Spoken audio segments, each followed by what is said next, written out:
तो हम उम्मीद करते हैं कि 3 क्लास हो चुका है। उसमें हम तुम्हें बक्सर का युद्ध खत्म कर दिए हैं, पलासी का वार खत्म कर दिए हैं, एक टॉपिक खत्म किए पलासी का वार, दूसरा बक्सर का युद्ध खत्म कर दिए हैं, तीसरा कल तुमको हम स्टार्ट करेंगे मराठा, चौथा स्टार्ट करेंगे सिख। धीरे धीरे सीक्वेंस चलता रहेगा। अब तुम्हारा थोड़ा सा वजन बढ़ेगा, प्रेशर बढ़ेगा धीरे धीरे जैसे जैसे आगे बढ़ोगे, क्योंकि हमारा भी आगे बढ़ा तो प्रेशर बढ़ा। तो आज का जो सेशन रहेगा भाई, क्वेश्चन सेशन रहेगा, क्वेश्चन आंसर। तो हमें तुम बताओ कि जब पलासी का वार हो रहा था, इसमें से क्वेश्चन नहीं है, जब पलासी का वार हो रहा था तो उसमें मुगल बादशाह कौन था? मुगल बादशाह, हाँ, मुगल बादशाह कौन था?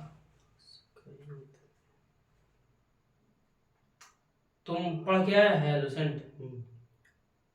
तो 1757 में पलासी का वार होता है। तुम अब सोच रहे हो बंगाल का नवाब, मत सोचना, मुगल बादशाह आलमगीर द्वितीय। हाँ, आलमगीर द्वितीय, कोई बात नहीं, भुलाता है, कोई बात नहीं। और जब बक्सर के युद्ध होता है तो उस समय कौन रहता है मुगल बादशाह? मुगल बादशाह बक्सर के युद्ध के समय 3 गो रहता है, मतलब लेकिन मुगल बादशाह हम पूछ रहे हैं सिर्फ। शाह आलम द्वितीय। हाँ, क्वेश्चन उसमें है। हाँ है। तुमको स्टोरी वाइज समझ में आ गया है ना? हाँ। तो चलो क्वेश्चन सेशन स्टार्ट करते हैं। क्वेश्चन सेशन में कहा गया है मेरे भाई कि एक बहुत फेमस क्वेश्चन हम तुमको बताए थे कि सिराजुद्दौला जो है, सिराजुद्दौला एक काल कोठरी का घटना करता है, ब्लैक होल। हाँ, उसमें भी है, बुक में भी। तो यहाँ पे क्वेश्चन एकदम समझना ध्यान से एकदम, ठीक। अगर नहीं तो यहाँ आके समझ सकते हो नैतिक से। ठीक है भैया, ठीक है, तो देखो यहाँ पे तुम माइंड को एकदम कंसंट्रेट करना। ठीक है, ठीक। तो काल कोठरी की घटना के संबंध में कौन सा कथन सही पूछ रहा है भाई? कौन सा कथन सही पूछ रहा है? बात समझ रहे हो ना कि कौन सा कथन सही है काल कोठरी के संबंध में? तो पहला तुम्हारा जो ऑप्शन ए है, एकदम ध्यान से, सिराजुद्दौला द्वारा 146 ब्रिटिश कैदियों को 18/4 छोटे से कमरे में बंद कर दिया गया। ये तुम्हारा पहला ऑप्शन। ठीक है, अब क्या चूज करना है, सही है या गलत? लेकिन इसमें सही चूज करना है। अब जो दूसरा ऑप्शन है, इसमें 143 लोगों की मौत हो गई थी, दूसरा ऑप्शन। और तीसरा ऑप्शन है उपयुक्त में से दोनों, मतलब ऑप्शन ए भी सही है, ऑप्शन बी भी सही है। ठीक है, और नन ऑफ दिस, मतलब इनमें से कोई नहीं। तो तुम्हारे हिसाब से ऑप्शन क्या होना चाहिए? ए। पहले तुम ऑप्शन फिर से पढ़ो। ए में ऑप्शन है कि सिराजुद्दौला द्वारा 146 ब्रिटिश कैदियों को 18/4 छोटे से कमरे में बंद कर दिया गया। मार दिया था 143 लोगों की मौत हो गई थी। बुक उल्टो उसमें है लिखा हुआ, उल्टो बुक।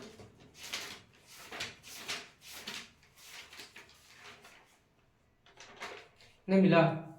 हॉलवे के अनुसार 20 जून की रात 146 एमएच व्यक्तियों को छोटी सी कोठरी बंद कर दिया था। अगले दिन सुबह 146 में से केवल 23 व्यक्ति जिंदा बचे थे। तो 146 लोगों की मौत हो गई कि नहीं? 23 सिर्फ जिंदा बचा। तो ऑप्शन दोनों सही होगा ना?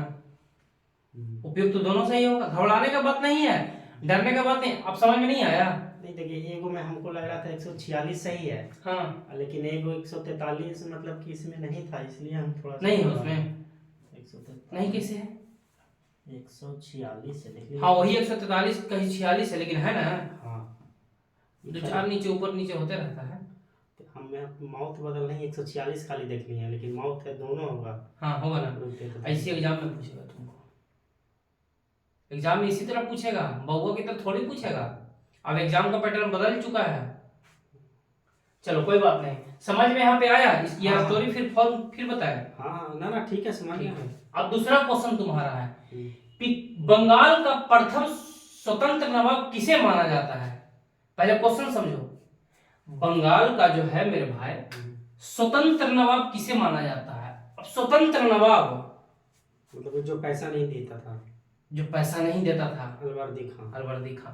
मुर्शिद कुली खां जो था व्यवहारिक रूप से स्वतंत्र था, लेकिन औपचारिक रूप से क्या करता था कि मुगल बादशाह क्यों क्या करता था, पैसा भेजते रहता था, लेकिन जब सरफराज खां को मारकर मुर्शिद कुली खां, अलवर्दी खां, हाँ सॉरी, हाँ अलवर्दी खां, देखो ध्यान तुम कहाँ रखते हो, गेरिया की युद्ध में मार देता है सरफराज खां को अलवर्दी खां, उसमें होगा, पढ़ा है तुम?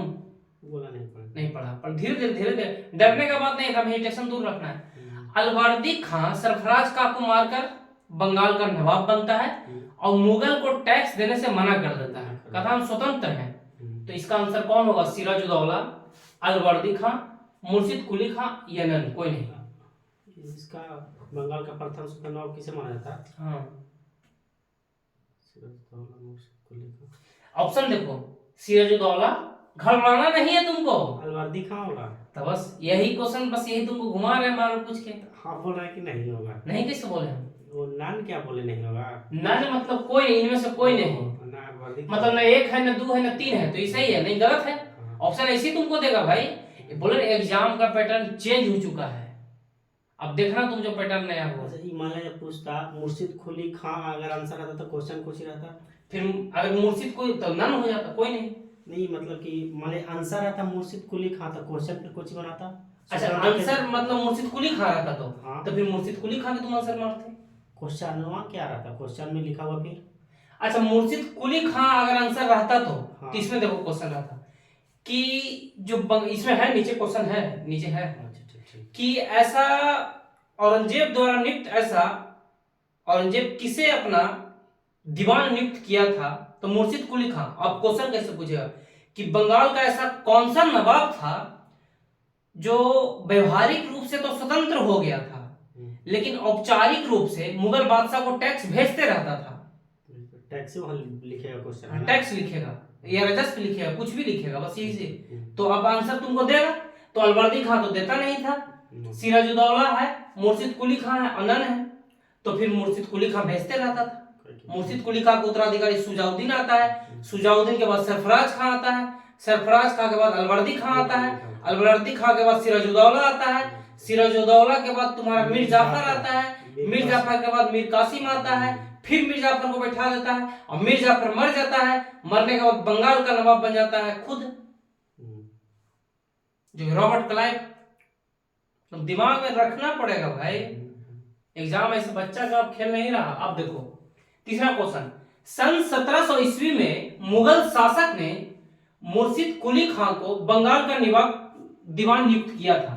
तुमको एक क्वेश्चन याद हो, हम बोले थे कि जो मुर्शिद कुली खां है, मुगल बादशाह के समय उसे बंगाल का दीवान नियुक्त करता है और दोनों मिलाकर मुर्शिद खां क्या बन जाता है? नवाब बन जाता है, ठीक है।